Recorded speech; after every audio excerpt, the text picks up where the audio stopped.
오늘 이 새벽에 본문 말씀을 중심해서 3절에 보면 우리를 위하여 기도하되, 그래서 바울 사도의 기도 요청이라는 제목 가지고 같이 은혜 받도록 하겠습니다. 한번 따라 하십시다. 바울 사도의 기도 요청. 옆 사람과 서로 인사하면서 이렇게 복을 빌어줍니다. 기도 요청을 받으면 서로 기도합시다. 기도 요청을 받으면 서로 기도함으로 하나님의 뜻을 이루어가는 복된 분들이 다 되시기를 바랍니다. 바울 사도께서는 골로새 교회의 성도들에게 너희가 이제 새 사람이 되었으니 새 옷을 입고 새 일을 행할 것을 권합니다.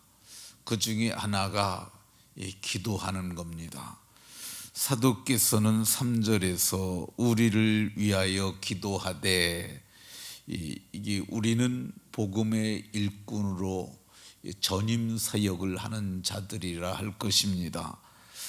이 기도의 내용은 하나님이 전도할 문을 우리에게 열어주시라고, 그리고 그 문이 열린 그곳에서 그리스도의 비밀을 담대히 말하게 하시기를 구하라고, 기도해달라고 이렇게 요청했습니다. 그 이유가 뭐냐? 내가 이 일 때문에 매임을 당하였다고 이렇게 말씀합니다.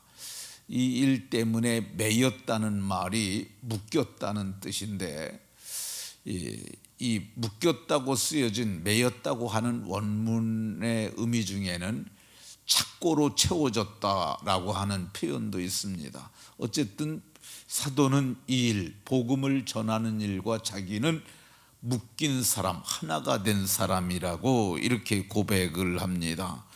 근데 사도는 스스로 내가 매임을 당하였다고 얘기를 합니다. 자기가 내가 스스로 이 일에 뛰어들었다고 표현하지 아니하고 자기가 매임을 당했다고 얘기를 합니다. 누구에 의해서 매임을 당했느냐? 갈라디아서 1장에 보게 되면 복음을 위하여 자기를 하나님께서 어머니의 모태로부터 나를 택정하신 하나님에 의해서 매임을 당했다고 말씀합니다.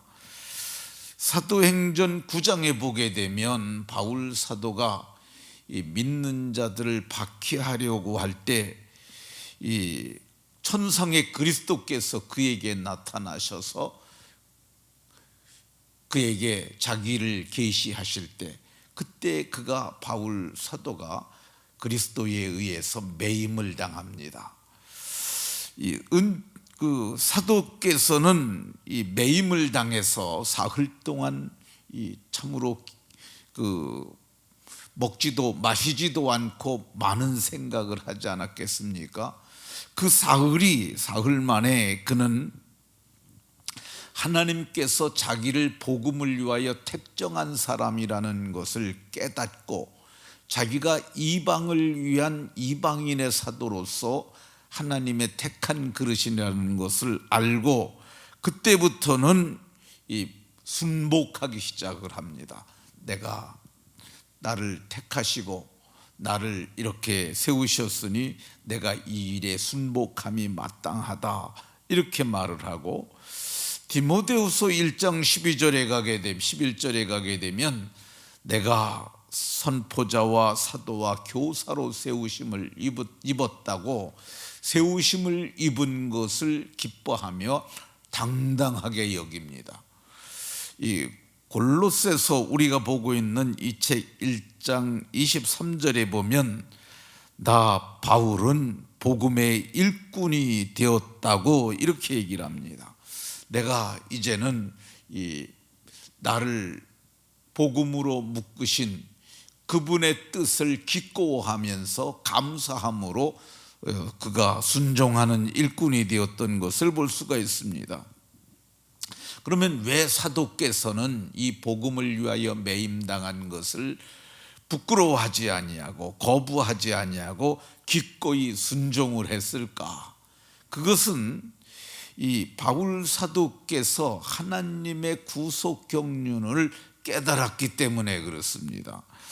갈라디아서 1장 16절을 보면 그의 아들을 이방에 전하기 위하여 그를 내 속에 나타내시기를 기뻐하셨을 때 내가 곧 혈육과 의논하지 아니하고 아라비아로 갔다고 얘기를 합니다.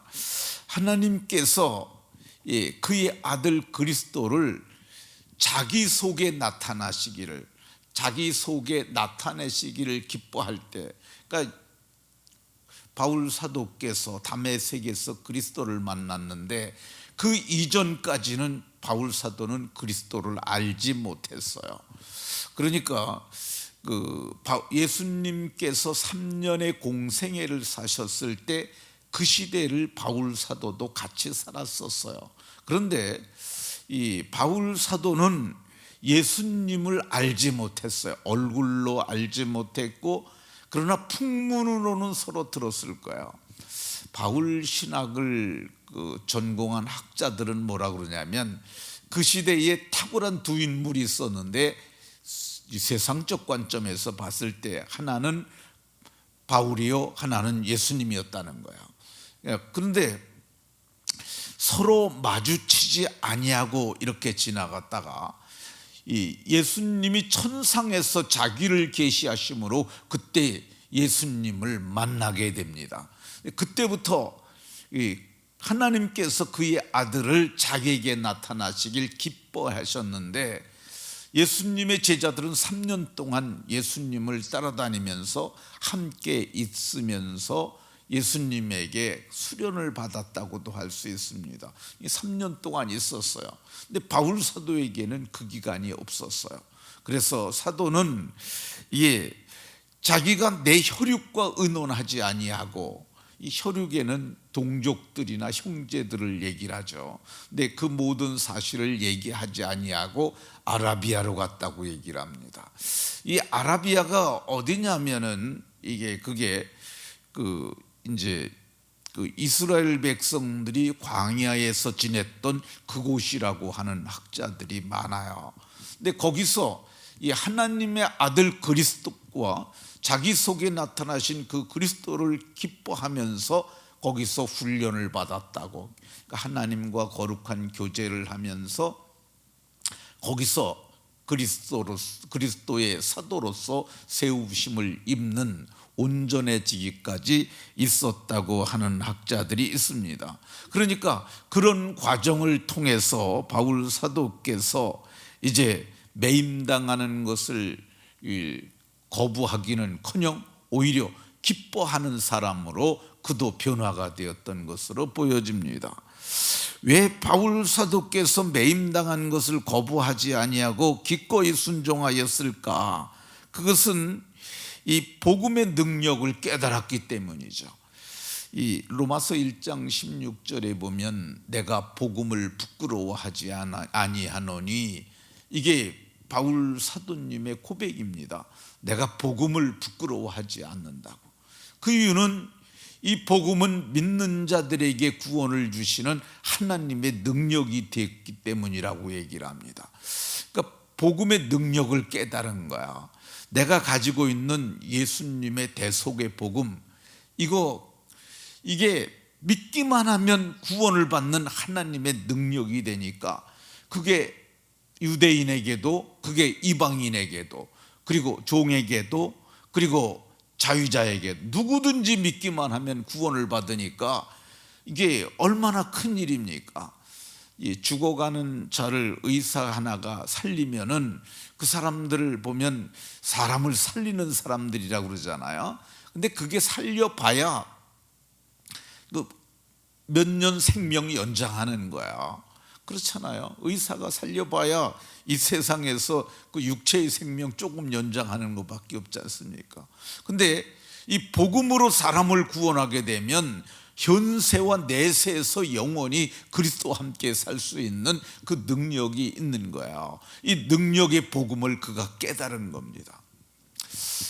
저도 사실은 예수님 믿고 나서 예수님 믿는 게 많이 창피했습니다.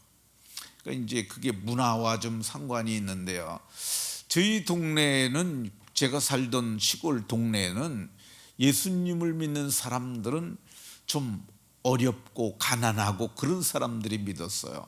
정상적인 사람들은 잘 안 믿었어요. 그러니까 이 교회가 자체가 그게 처음에 믿을 때 유력한 자들이 믿게 되면 교회가 정말 사람들을 복되게 하는 훌륭한 그런 거라는 그게 이미지가 형성이 되는데, 거기는 너무 가난하고 어려운 사람들만 믿으니까 이 복음이 천시당했었어요. 근데 제가 그 천시당하는 복음을 믿게 되니까 창피해서 사료 푸대에다가 성경책을 넣어가지고 오토바이 뒤에 매달고 다녔어요. 그런데 제가 이 말씀을, 저도 이걸 깨달으면서 복음이 부끄러운 것이 아니구나. 이 복음은 믿는 자들에게 구원을 주시는 하나님의 능력이 되는데 내가 이거를 갖고 있구나. 그때부터 이제 복음의 일꾼이 돼서 전도를 하기 시작한 거죠. 근데 사도께서도 이거를 깨달으신 거야. 야, 믿기만 하면 구원받는 복음이 내게 있으니까 내가 이거 사람의 그 생애 전체를 바꿀 수 있는 이 복음을 가졌으니까 내가 이거 어찌 이걸 부끄러워하랴 그러면서 이걸 기꺼이 그가 그 매임당한 것을 기뻐하면서 그 일을 헌신했던 것을 볼 수가 있습니다. 왜 바울 사도께서는 복음에 매인 것을 부끄러워하지 아니하고 오히려 이 복음을 전하는데 힘을 썼을까? 이 골로새서 1장 27절에 보면 이 비밀의 영광이 이방인들에게 얼마나 풍성한지를 알게 하려 하심이라, 이렇게 말씀합니다. 이 예수 그리스도가 이 땅에 나타내시기 전까지는 복음은 비밀이었어요. 하나님의 비밀이 곧 그리스도예요. 근데 그게 감춰져 있었다고요. 그런데 예수님이 오심으로 복음이 드러났는데 그게 최초에 믿었던 유대인들밖에 없었어요. 근데 바울 사도를 하나님이 복음을 위하여 그를 묻고 그에게 자기를 나타내시기를 기뻐하셨고 복음의 능력을 깨닫게 하셨고 이제는 그로 하여금 복음을 전할 수 있는 일꾼이 되게 하셔서 일을 하게 하시는데, 이 복음이 얼마나 이방인 가운데 풍성한지 그거를 자기가 알기 때문에 그 전하는 것을 기뻐하셨어요. 복음이 얼마나, 우리도 이방인이잖아요. 우리 가운데 얼마나 풍성합니까? 예수님을 믿기만 하면 우리는 구원을 받잖아요. 이게 얼마나 쉽고 얼마나 우리에게 좋은 겁니까? 믿기만 하면 구원을 받아요. 근데 이 구원받는다는 것이, 예수님 믿으면 새 사람 되잖아요. 새 옷을 입잖아요. 사랑의 띠를 매잖아요. 새 마음을 갖잖아요. 새 지식을 갖잖아요. 그리스도 예수 안에서 새로운 새 존재, 의와 진리와 거룩함으로 지으심을 받은 새 존재가 되잖아요. 이게 복음의 풍성함이에요. 믿기만 하면은 구원받으면 우리에게 주어지는 놀라운 은혜잖아요. 믿기만 하면 하나님이 우리를 자녀 삼아 주잖아요. 아들의 영을 우리에게 주셔서 하나님을 아버지라고 부르게 해주시고, 하나님께서 이 하나님의 자녀된 자들에게 무엇이든지 내게 구하면 내가 들어주겠다고, 예수님께서도 무엇이든지 구하면 내가 시행하겠다고, 사랑의 풍성함, 기도 응답의 풍성함 뿐만 아니라 예수 믿기만 하면 우리에게 성령을 주시지 않습니까? 성령을 주시고 성령의 열매를 맺게 해주시고 성령을 따르게 행하심으로 능력 있게 하시고, 그리고 성령의 열매로 풍성하게 하시고 성령의 은사로, 각양 은사로 우리가 하나님을 섬기고 교회를 섬김으로 풍성하게 하시지 않습니까? 빛들의 아버지께로부터 내려오는 각양 좋은 은사가 우리 모두에게 주어지잖아요.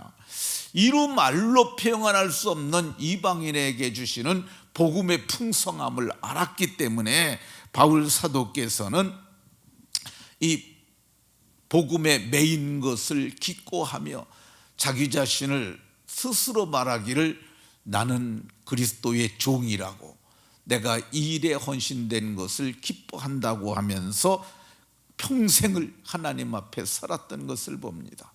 사도는 그래서 예수 그리스도는 영광의 소망이라, 그리스도는 내게도 영광의 소망이며 그 시대에 살았던 노예들에게도 영광의 소망이며 우리 듣는 말씀을 상고하는 여러분들에게도 영광의 소망이 되시는 줄 믿으시고 즐거워하는 아름다운 새벽이 되시기를 예수 그리스도의 이름으로 축원합니다.